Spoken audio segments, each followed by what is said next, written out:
لو ناوي تطلع عمرة في شهر أغسطس، خليني أقولك شوية نصايح مهمين هيخلوا رحلتك خفيفة وسهلة.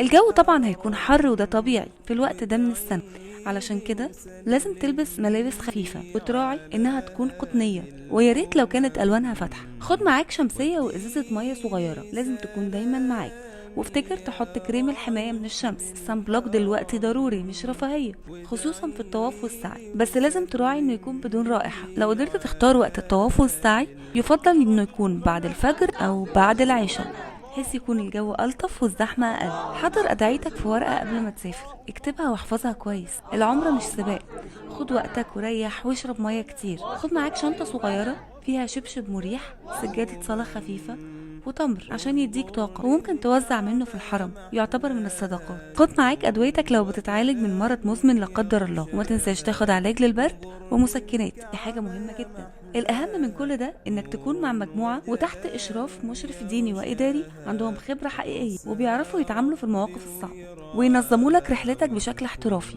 وكل ده مش هتلاقيه غير معانا في سبق ترافل. جهز حاجتك وسيب تنظيم الرحلة علينا. سبق ترافل بتقدم لك أفضل خدمة بأحسن سعر.